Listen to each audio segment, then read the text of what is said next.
So it was easy. So you fell slip hard. under the covers. And next thing you know, Not slip under the covers. under the covers. Is that the And new? she Is that what they slipped. call it That's now? what they call it. Oh, okay. She slipped. She fell. That was slip slide, fall, whatever. Don't take me back. Yeah, with you.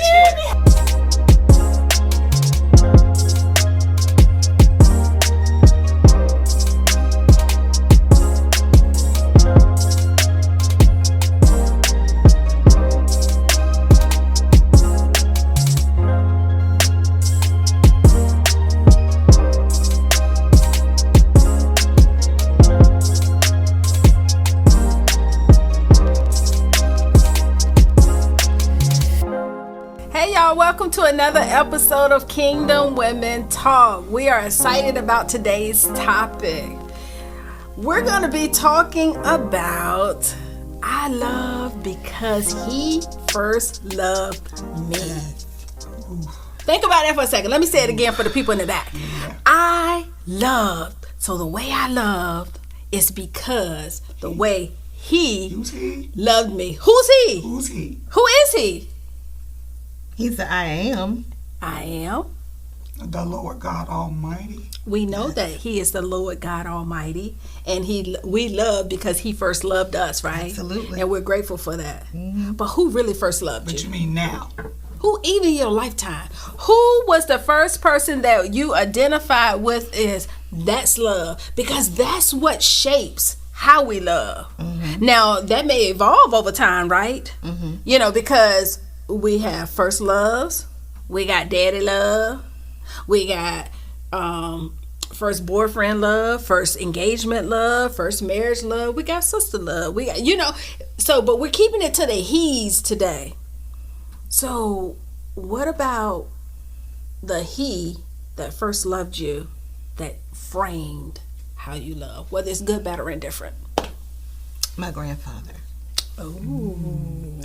Was the first he that showed me love, just by way of the way that he cared. Mm-hmm. Just taking his time to make sure that all of our needs were met. And I say I'm speaking of not just myself, but my sister, my mother, as a single parent. He was there. Like that. He was there, and they don't make them like that anymore. No, that's old school cloth. Yeah. So I would say he was the first. Him, and my godfather, Shelton Artist, a wonderful man of God. But wait a minute, watched. Why it got to be of God? I know. He's just wonderful. It just put the on it like that. Think of him, and how he also cared for his wife, my godmother, and his family. It just mirrors God, and just how he reverenced God in his life and the way that he cared for his family, and the things that he even instilled in me by way of watching from afar and within the inner circle as well. Yeah, mm-hmm. That's really good.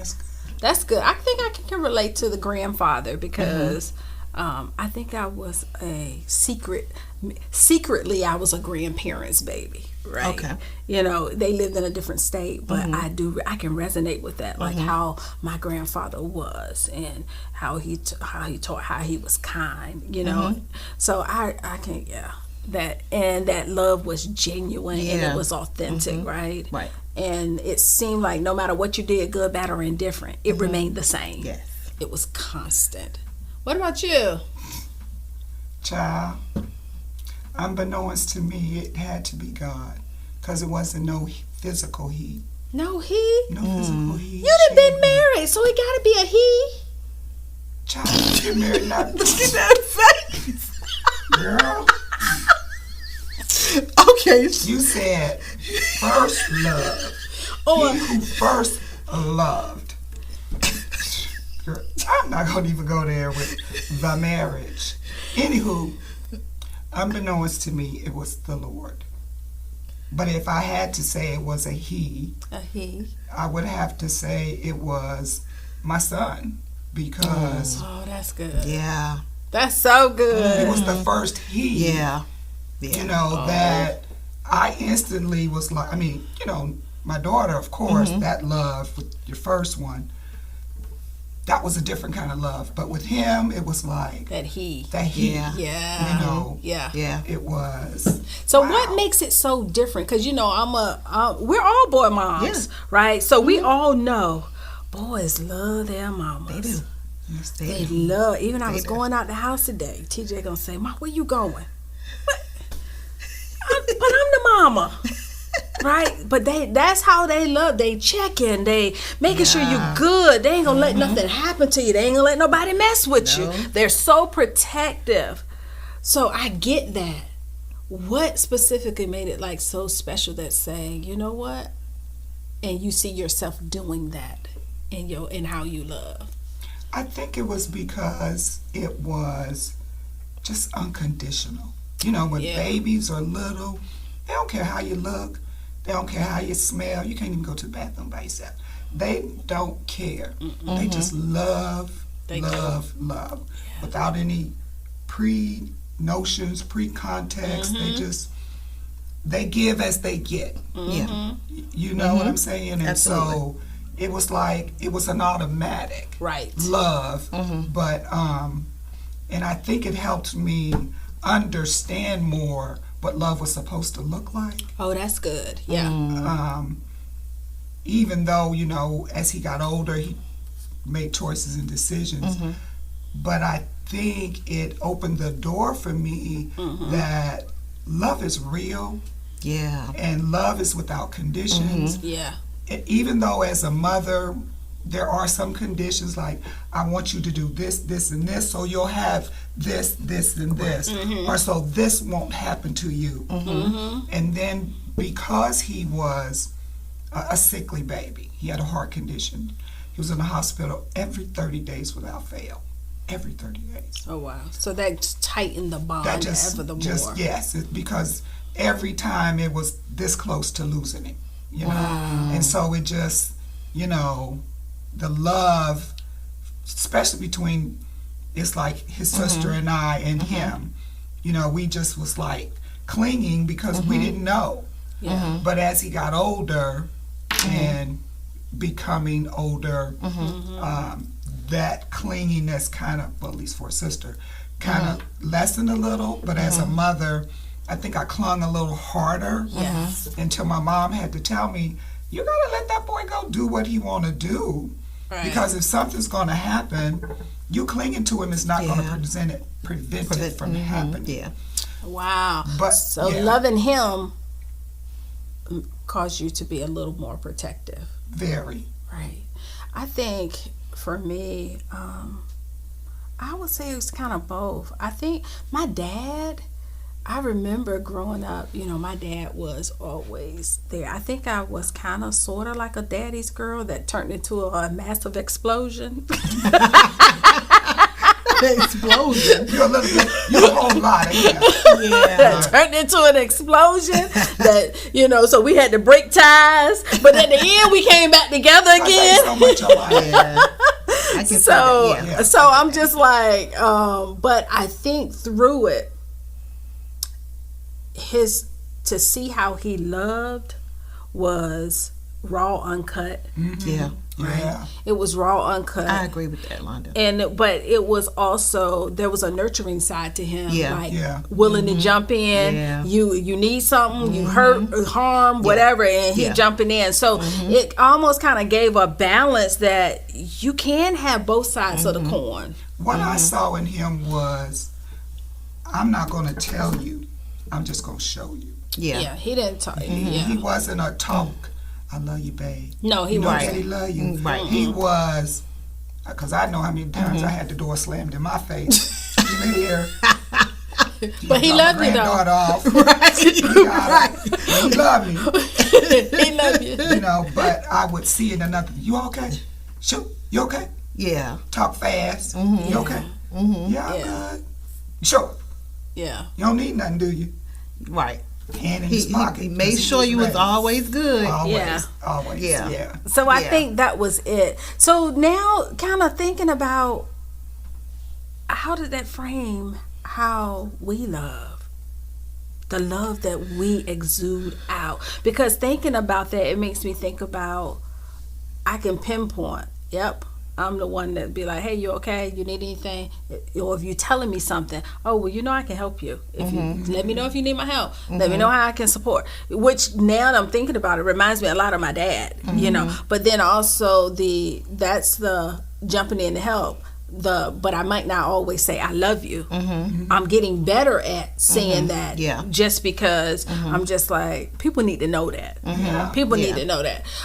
So I think mine was more in deed and actions rather than the verbal I love you. But I over the last probably like 5-6 years, I've been very intentional about making sure I say that, because there's pros and cons into he who first loved us. Oh, because definitely. I didn't see that. So now I'm intentional about giving that. But then what I did see, which was the action piece of it, that comes natural for me. So I love that way as well. Yeah. I think, and that's good that you said that, Londa, because my grandfather was not one that would say, I love you, unless you said it to him. He would respond in that way. But he was always indeed, showing forth that. And I also became that way, with my kids, even with, my marriage relationships. I was that way as well. So, and I'm still that way, to some degree. But I noticed and identified it, like you said. Now you're more intentional, and this was a decision that I came to early on, and I saw that I was that way. I didn't want to be hard, you know what I mean? And I wanted my kids to know that I love them, especially those that I fostered. I wanted to make sure that they understood. Because they didn't come from an environment where it was shown by deed, So I wanted to make sure that they knew. But what really, really hit home for me was in Brajan's passing. He would always like blow on my arms, blow bubbles. That is so annoying, right? And he didn't care where we were at. We could be out at a restaurant. We could be out shopping. He didn't, because he wanted to do it. He just did it. He did not care. And he was an adult doing that. Okay? But I was glad that I made the intention of making sure I allowed him to do it. And initially I thought, it was like, boy, get off of me. It's annoying. Stop. But it made it so full circle for me when he was no longer here. He got what he needed to know that he was loved. And I made sure that I hugged him. I made sure that I told him that I loved him often, so that he understood that's what you need to do when you have a family. Whenever you become enough that you think you want to have a relationship, you're going to pursue or give that same thing that I'm showing you. It also plays a part in how you choose your mates. And so for me, come on, speak about it. Speak about it. It does. When you haven't had the love of a man, from a man demonstrated, then your idea is based off of what you see. And what I saw mostly was not even think my mom's and her men was from TV. That's what love is. Because I was the mom, I was the homebody. So I'm always at home. So my idea of love, that's shaping my idea. That's why I tell my grandchildren, get off social media. That stuff is fake. You need a what real I'm looking example. at TV, and then I go out in the real world. My daughter's father, he was saying all the right things that I had never heard said. So it was easy. So you to slip under the covers, and next thing you know, not slip under the covers. Under the covers. Is that the new? Is that what they call it in there? Oh, okay. She slipped. She fell. No, that was slip, slide, falling, whatever. Don't take me back. I can't with you. Anyhow, that's how I ended up with Nyree, right? That didn't last. No, he was the father of my first child that died. I was six months pregnant when I had him, and then her father I knew him from school, and all that's so-and-so. But not realizing so-and-so only want to sleep with me because he can. Oh. And I end up pregnant. But there's no love, there's no relationship. Right. So he cut me off, he cut my daughter off. So then, here comes Morgan's dad. So we date a while, and then I'm pregnant with Morgan.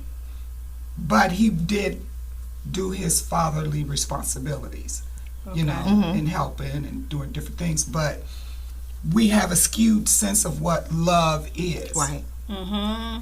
So when you haven't had love reciprocated and you're getting it from unrealistic places, Right. then it's hard to really effectively say, I've been in love. Because when I married, I thought I was in love, but I was more in love with the idea that I thought someone was going to be there to help me raise my son. So was that is that because the I love because he first loved me, that was your example? You had seen where he comes in and he helps. That's what he is supposed to do. Whoever he may be, Right. he comes in and he helps. And the reason I asked that is because as you were talking, it made, like, my husband always say, oh, you think you're too bougie to take the trash out. And I'd be like, no, I'm not supposed to take the trash out. But that made me think about why. Because growing up, that's what my dad, I never took the trash out. My sister and I, we never took the trash out. That just wasn't, we did other things, but he almost My daughter has the same concept. If there's women, if there are men in the house, they should take the trash out. Whereas I'm one, that trash needs empty, and I'm pulling it, and I'm taking it, and I'm dumping it. Yeah. But that, I think, is because the he was not there to demonstrate that, no, women don't take trash out. Yeah. So you just do it automatically.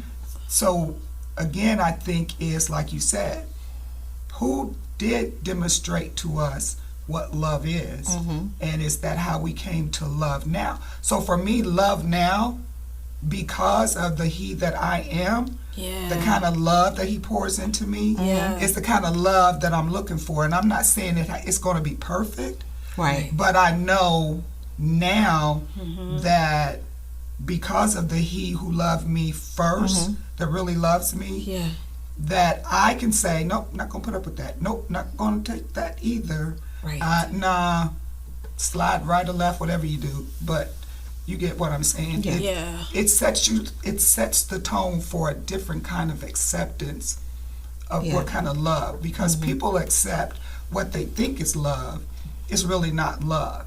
It's they're tired of being alone, like I married him. Right. I was tired of being alone, wanted somebody to help, thought he would help with, at least finish raising my son, household responsibilities, vacations, all the things that married couples do. Right. That we think married couples do. Yes. The fantasy that is portrayed of what married couples do. Wow, And that's then really I think good. I heard That's earlier really good. today, That's really good. we stay in relationships because we get used to, we accept, we tolerate, and we say it's love. But sometimes we've seen that in the he, right?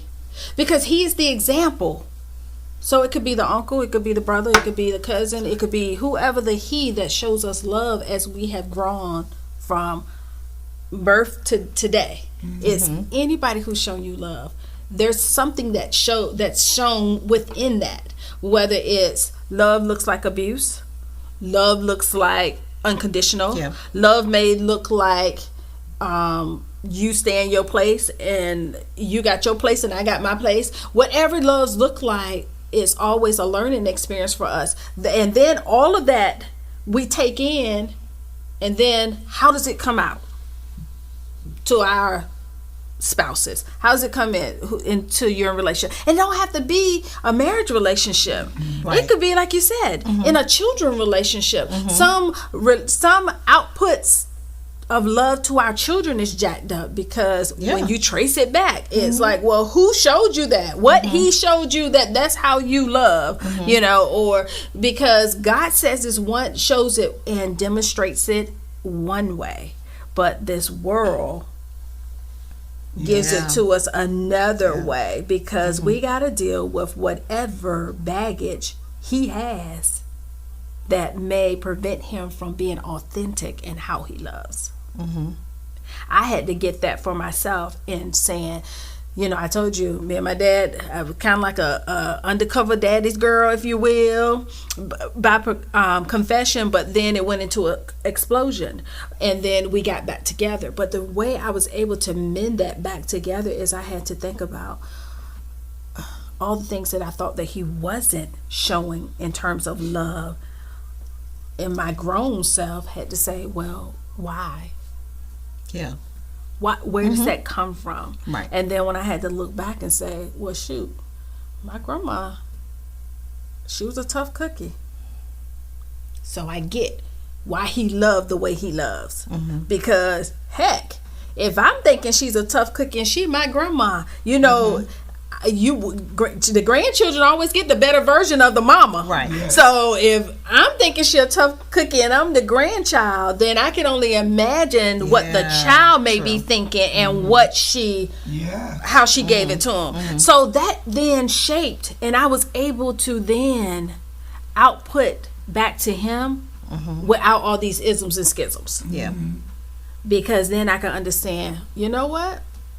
He's loving how he was shown to be loved. And we have to get to that point where even when we're in relationships or we're desiring someone to love us or we want to be in a relationship, we got to know that baggage is going to come with it.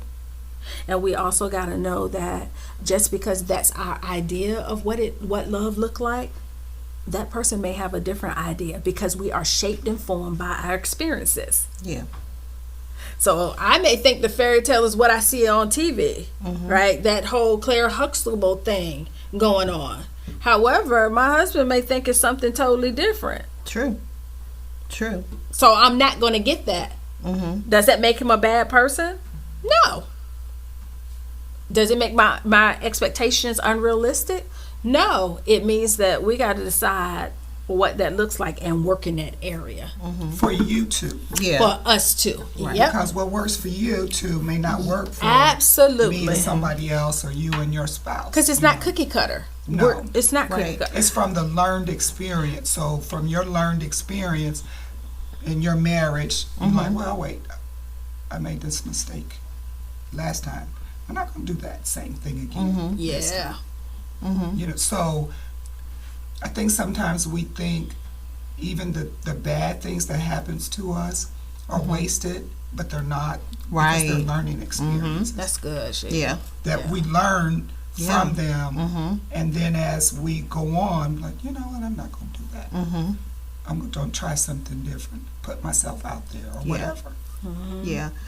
What I was about to say was, Londa, think about how many women or just marriages suffer because nobody takes the time to evaluate that aspect that you just expressed. You know, taking the time to understand your mate, and you do have to go back and dig prior to before you even came on the scene. Yeah. You know, and really, and I even admonish to do it while you're dating, to be honest. Oh, yeah. Start early. Yeah. So that you know what you're dealing with. You know, let's be real. Because after you say I do and the ceremony and all the celebration is over, life happens. The day after, life happens. Bam. It's on and popping. Yeah. Yeah. So, you know, I wanted to say that piece because there's so many who overlook that piece and don't have that conversation. You know, how were things in your family? You know, how did things come about in your family? So you have a clear understanding. And it also gives us grace with the other person. Yeah. I can have compassion. I can be empathetic when I know kind of where that comes from. Does it give it a pass for foolery? No, not at all. But it does help me to have a level of compassion to say, now I can understand why he loves me the way he does. Right. Because sometimes it could not be a negative thing. It could be he's so overbearing. Right? Or maybe he gives love to a fault, or he's not willing to be totally vulnerable. But that could have been the environment in which he grew up in. Absolutely. And I think you've got to look at it like, is it a detriment to me the way he loves? Like you said, he's so overbearing, but is it to your harm? Right. Like, he's overbearing, but that's how you realize that's how he expresses his love. Yes. Because maybe that's how love was expressed too. Absolutely. Right? So all his bareness, coming out, boy, when you get done, you know where to find me. You're right. That's true. That makes it easier when you know when it came from. Does. You like, oh my goodness, he just roaring. Okay, I'm going in here. I'm gonna make dinner. He'll be fine in 15 minutes. You're right. So I think part of that love, people always say, what is your love language? Yeah. Right. Okay, that's great to know what someone's love language is, but it's even better to know where that language came from. Yeah. Like why you speak that language. Is it because you never had it, so that's what you desire? Or is it because that's the only way you know how to love? And you're right. I think when couples decide, or like you said, dating, if you're dating and your person that you're dating on both sides, view the relationship between them and their family, not only their mother, father, but the whole family. See who he because loves. There's a whole family dynamics, because when you marry the whole family. Yeah. And the person you marrying may be the baby of the family. And you may be the middle child. There's those dynamics. It is. Yeah. It very is. That's real. So there's a lot that I don't think that we take enough time to invest in when we meet people and we say this person is going to be my forever person. Yes. And not just even in relationships, because it doesn't have to be marital relationships. Right. It can be in sister relationships. It can be in any form. It could be work relationships. You can pick up a lot about how that person was loved by having a conversation. And then you can then see how they act the way they act, how they respond in certain situations. It could be if you come from a toxic relationship and you've never truly seen love. Okay, so then when you give that, it's not that, yes, you're harsh, yes, it may be inappropriate, but if you really want that person to be better, and you really want to give them the same loving kindness that God gives us when we are off the chain and in our feelings, then take a moment and step back and say, well, you know what? That person told me that they've never had really anyone in their life. They've been on their own since they was 13. Okay, well, you'll be hostile too. They slept in park bitches. They've done it. So you can kind of look at that and that can give some grace. And then that should then change our love approach. Right? We then can shift and then show them the he that loves us. Which we should be showing anyway, all the time. Without any prompting of anything. Right. However, we do but there is a need for more love to be shown and expressed to others. And I think the way you said it, Sheila, we do a good job in loving the Christian way. Right? I'm going to say it this way. We should love thy neighbor, so that's what we do. But the truth of the matter is, it's a heart condition. We don't have a heart to love. Because if we're going to truly love the way we say, oh, he loved me, I love because he first loved me, we're talking about God. And if we truly look at how God loves us, it should change our heart. Right? To be able to love that person and not love them, I love one way and it's going to fit for all 50,000 of you. No, I have to love you because you might be at a different place. I have to love you because you might be going through something. I need to love you because maybe you've never seen love before. It should be tailored to whoever that person is, because that's what God does for us, right? He don't love all his children the same. He tailors it for us. That's so true. But we don't do that. We That's like, so fit true. in where you get in. That's so true. Or not at all. And when we were just right before we started, and we were talking about what our topic was, and I said, I think I'm getting emotional. The place that when you put things in perspective as to what we were getting ready to talk about, my mind immediately went to how jacked up I was. Oh yeah. And he loved me in that anywhere. place. Yes. How about the fact that I can look back over my life and see that he loved me even when I won't check in for him. Yes. He still loved me. Part, it's a lot of stuff I think back now, and I said, there won't none but God that saved me from that. Well, there won't none but God that kept me from this. And I wasn't even saved. Yeah. Yeah. So he loves us even before we even come to know him. Absolutely. Isn't that enough? Absolutely. That's enough. Isn't that It's enough for me. It's enough for me. Wow. So, eye-opening conversation. I love because he first loved me.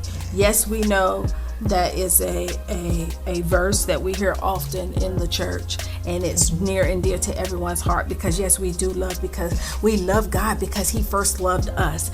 But in this particular conversation, we looked at it from a different dynamic. We wanted to look at who first loved you, that shaped how you love. Yeah. Go ahead. I would like to pose a challenge to our viewers. Comment on our topic. Who loved you first that shaped how you love today? Right. You don't have to give us the name. the No name names. dropping to save the innocent. You can just give us a little snippet of who first loved you that shapes the way you love today. That's very good, Sheila. Yeah. We would love to interact with you and just hear what you all have to say, because we talked about that today too. We're still learning and evolving just by the love we've received. So as we receive your love and hear your testimonies and your stories about where you've come from, then it'll also help us grow, and anyone else who is reading the comments. Right. Thank you so much for joining us for another episode of Kingdom Women Talk, where we encourage, validate, and empower other women to do life. Don't forget, please follow, like, and subscribe, and share our YouTube, Facebook, and Instagram channels. Until next time, be blessed. Bye.